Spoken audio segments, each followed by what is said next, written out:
Hello बच्चों, तो limit और कंटिन्यूटी का एक अगला वीडियो जिसमें बोर्ड एग्जाम में आया हुआ एक क्वेश्चन जो ये आपके सामने दिख रहा। देखिए, जो लिमिट और कंटिन्यूटी की जो फील होती है, खास करके कंटिन्यूटी की, वो अपने आप में एक बहुत इंटरेस्टिंग होती है। और सच बताएं तो लिमिट और कंटिन्यूटी, खास करके कंटिन्यूटी से तो बहुत मेरा दिल लगा हुआ है। एक तरीके से कह सकते हैं मोहब्बत हो गई है कंटिन्यूटी से। इजी कॉन्सेप्ट है और अगर समझ के किया जाए तो मैं मानता हूं कि जो कंटिन्यूटी है ये बहुत इजी है, इससे इजी कुछ हो ही नहीं सकता। और ये जो क्वेश्चन आपके सामने दिखा हुआ है, कुछ fx इज टू ये दिया हुआ है और कंटिन्यूअस बोल रहा है कि फंक्शन क्या है। सो फंक्शन कंटिन्यूअस है, तो हमें a और b की वैल्यू फाइंड आउट करनी है। और बोर्ड एग्जाम में ये क्वेश्चन अक्सर आता रहता है, बोर्ड एग्जाम में। समझ नहीं मेरी बात? अच्छा, इस क्वेश्चन को सॉल्व करने से पहले कॉन्टिन्यूटी के बारे में हम बता देते हैं। हालांकि पिछले वीडियो में मैं बता चुका हूं कि कॉन्टिन्यूअस फंक्शन कब होता है। हमने बताया था कि कोई भी फंक्शन एक गिवन पॉइंट पर कंटिन्यूअस तभी कहलाएगा जब उस पॉइंट के लेफ्ट वाली पॉइंट और राइट वाली पॉइंट तीनों के तीनों वैल्यू बराबर हो। मतलब left hand limit, right hand limit और function at a given point तीनों इक्वल हो, तब जाकर के वो कंटिन्यूअस होगा।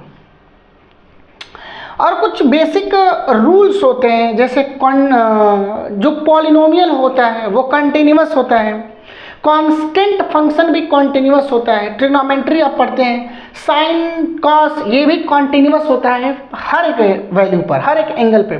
और tan की अगर हम बात करें तो 90 डिग्री का जो मल्टीपल रहेगा, मतलब 90, 180 ऐसा कह सकते हैं कि जो 90 का मल्टीपल होगा वो आगे हम बताएंगे, उस पर वो डिसकंटिन्यूअस होता है। मल्टीपल मतलब 180 पे तो वो कंटिन्यूअस होता है, बाद में उसको देखेंगे। पहले इसको देख लेते हैं कि इसको सॉल्व कैसे किया जाएगा। सो क्वेश्चन हमारे सामने है, if the function fx given by fx is equals to 3ax plus b if x is greater than 1। मतलब x इज ग्रेटर देन 1 मतलब राइट हैंड लिमिट की बात कर रहा है। मतलब right hand limit x is equals to 1 के जो राइट हैंड पॉइंट है वो ये है, और x इज इक्वल्स टू 1 का जो लेफ्ट का पॉइंट है वो ये है, दे दिया हुआ है। और खुद x इज इक्वल्स टू 1 पर इसकी वैल्यू 11 दे रखा है। पहले इसको स्नैपशॉट में समझा देते हैं, उसके बाद सॉल्व करते हैं। तो स्टार्ट करते हैं आज की कहानी। मेरा नाम है दिवेश, हमारा और आपका प्यारा सा चैनल मैथ्स। देखिए, पहले एक जनरल बता देते हैं कि एक लाइन ड्रॉ कर लो। ये एक लाइन हमने ड्रॉ कर दिया और मान लेते हैं कि ये x इज इक्वल्स टू ये 1 की बात है, ये पॉइंट 1 है, ये 1 और ऑब्वियसली इधर क्या होगा 0 और इसके इधर क्या होगा 2। भाई 1 के लेफ्ट में 0 होता है और 1 के राइट में 2 होता है। ये भी मैं बताया हूँ कि दो नंबर के बीच में, दो रेशनल नंबर के बीच में अनंत इनफाइनाइट रेशनल नंबर होता है, इनफाइनाइट इरेशनल भी होता है। ऑब्वियसली रेशनल की हम बात करें। सो अगर हम लेफ्ट की बात करें तो x इज इक्वल्स टू ये 1। सो ये जो है x इज इक्वल्स टू 1 और इसके ठीक लेफ्ट की बात करें, मैंने बताया जस्ट पहले की बात करेंगे। ऐसा नहीं कि लेफ्ट में ये 0 है, राइट में ये 2 है तो लेफ्ट हैंड लिमिट 0 होगा, राइट हैंड लिमिट 2 होगा, नहीं। एक के ठीक बगल में ऐसे डिफाइन किया जाता है, हायर क्लासेस में जाएंगे तो ऐसे डिफाइन किया जाता है कि जब हम 1 में से कुछ एलिमेंट घटाएंगे, मान लेते हैं कि एप्सिलॉन माइनस कर रहा हूं, एप्सिलॉन, तो कुछ एप्सिलॉन को ऐसे डिफाइन किया गया है कि एप्सिलॉन जो है 1 से छोटा है, बहुत छोटा है, और 0 से क्या है, ये 0 से बड़ा है। एप्सिलॉन 0 से बड़ा है बट 1 से बहुत छोटा है। कुछ इस तरह डिफाइन किया गया, 0 से बड़ा है, बहुत छोटा, वेरी वेरी वेरी स्मॉल। तो x इज इक्वल्स टू 1 के लेफ्ट में ये पॉइंट है, जबकि राइट में x इज इक्वल्स टू 1 के राइट में ये पॉइंट है। और जब लेफ्ट की बात करें तो x इज इक्वल्स टू 1 के लेफ्ट में 1 से छोटा होगा, कुछ यूं ये वाला। भाई हमको क्या बड़ा, जैसे 2 और 1 में कौन बड़ा है, तो जो बड़ा रहता है उसका मुंह खुल जाता है। तो यहाँ पे दिया हुआ x इज लेस देन 1, इसका मतलब कि x 1 से छोटा है। 1 से छोटा का मतलब लेफ्ट हैंड, यानी लेफ्ट हैंड पर ये वाली वैल्यू दे दिया है क्या, सो लेफ्ट हैंड लिमिट पर दे दिया है 5ax माइनस 2b। समझ, एकदम इजी वे में समझा रहे हैं। और x इज इक्वल्स टू 1 के राइट में, तो x इज इक्वल्स टू 1 ये हुआ, और इसके राइट की पॉइंट ये, क्या ये आपको बातें दिख रही हैं, क्या ये चीज समझ में आ रही है, क्या ये विजिबल है। सो x इज इक्वल्स टू 1 के राइट में ये वाली पॉइंट है, x इज इक्वल्स टू 1 के राइट वाली पॉइंट ये, और x is equals to right के अगर इस पॉइंट की बात करें तो ये वाली पॉइंट ऑब्वियसली 1 से बड़ी होगी, ठीक है ना। ये वाली पॉइंट ऑब्वियसली 1 से बड़ी है, और 1 से बड़ी वाली ये देख रहे हो, और इस पर वैल्यू ये दिया हुआ है क्या, सो इस पे वैल्यू दे रखा है 3ax प्लस b। और x इज इक्वल्स टू 1 की बात करें तो x इज इक्वल्स टू 1 पर ये दिया हुआ x इज इक्वल्स टू 1 पे कितना दे दिया है, सो 11 दे दिया। बस कुछ नहीं, खत्म हो गया सवाल। सो अगर हम लेफ्ट हैंड लिमिट की बात करें, सो लेफ्ट हैंड लिमिट क्या होगा, लेफ्ट हैंड लिमिट होगा 5ax माइनस 2b, और राइट हैंड लिमिट क्या होगा, सो राइट हैंड लिमिट की बात करें तो ये होगा 3ax प्लस b। तो x इज इक्वल्स टू 1 के लेफ्ट की बात ये, और x इज इक्वल्स टू 1 के राइट की बात a, यानी x इज इक्वल्स टू 1 का लेफ्ट ये हो गया, और x इज इक्वल्स टू 1 का राइट की बातें ये हो गई। अब कुछ नहीं करो, x की वैल्यू यहाँ पे 1 रखो, तो यहाँ पे अगर 1 रखिएगा तो ये 5a हो जाएगा, यानी यहाँ से मिलेगा 5a माइनस यहाँ से मिलेगा 2b, ये क्या है, लेफ्ट हैंड लिमिट।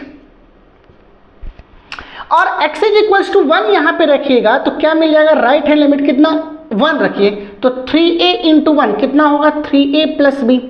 अच्छा, एक फंक्शन कंटिन्यूअस कब होता है, जब left hand limit, right hand limit और फंक्शन तीनों इक्वल हो। मतलब लेफ्ट हैंड लिमिट ये, राइट हैंड लिमिट ये, और फंक्शन क्या, x इज इक्वल्स टू 1 पे, तो x इज इक्वल्स टू 1 पे 11, तीनों बराबर हो जाए तो कर दीजिए बराबर।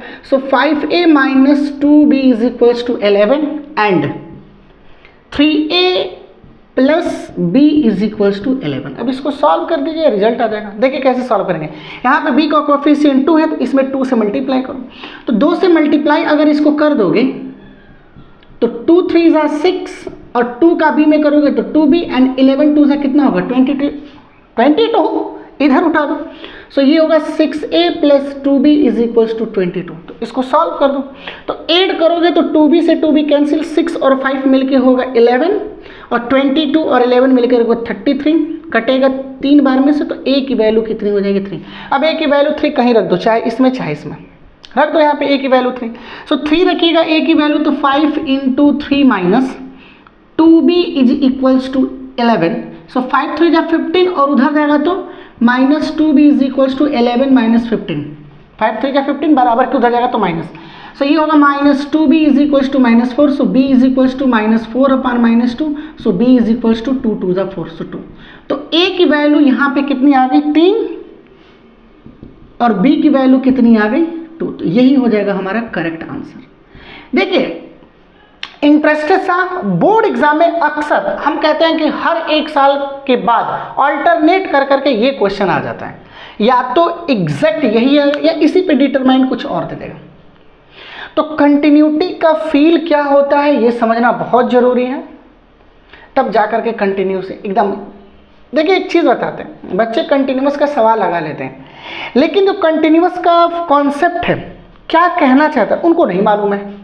खास करके ये प्रॉब्लम जो हिंदी मीडियम यूपी बोर्ड से बच्चे पढ़ते हैं उनको खास करके ये प्रॉब्लम होती है।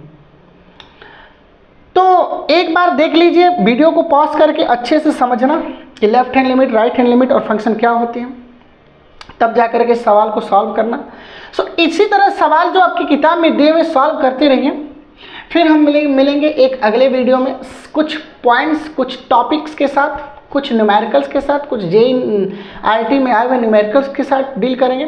तब तक के लिए पढ़ाई करते रहो। All the very best.